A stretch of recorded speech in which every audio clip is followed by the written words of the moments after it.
So this one just came out of the freezer. So I'm just going to put it over here and kind of fill in some of the little gaps.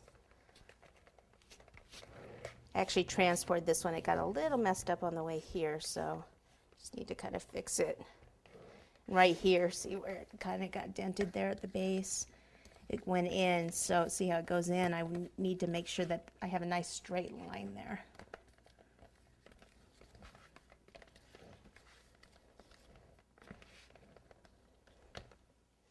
Now, a lot of times I'll just ice these and actually pop them in the refrigerator. You know, I'll maybe build them the day before and refrigerate them. But since I'm kind of short on time now, that's why I popped them in the freezer to firm them up quicker. But it's not good to have them in the freezer like overnight and then cover them, because then your fondant's just going to be too wet. So that's why I have them in the freezer. Okay, so then I'm going around this. And I'll probably go ahead and pop this one in the freezer too, just until I roll my fondant out. Like I said, this one's pretty firm already. Just the extra icing that I just put on there.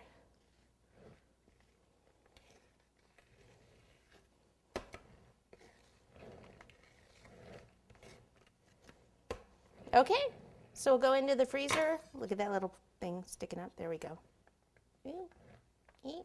Into the freezer, and then get my fondant out, and we'll move on from there. Okay, so now we're going to use our pattern again, because we're just first going to cover the top of the cake with chocolate fondant. Okay, so I've just kneaded it up here. I'm going to take some cornstarch here, place it down, then just start to roll this out. Make sure it's not sliding. If you get any cornstarch on top, make sure that you wipe it off right away.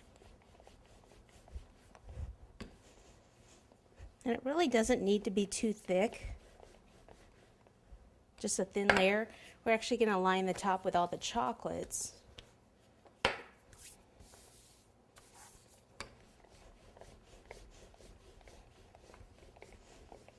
Alrighty. It's always good to cut it just a little over because of the buttercream that we added. So I'm just going to leave a little extra. I can always cut it down. But if it's too short, well, if it's too short, I could stretch it a little. But if I can't stretch it, then I would need to roll it out again.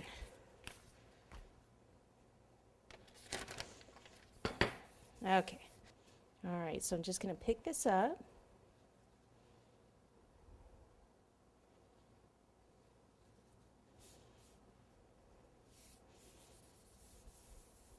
What I can do is just take a fondant smoother and go like this on the top. And then I can just trim around the edge because I want it to stop right there at the edge.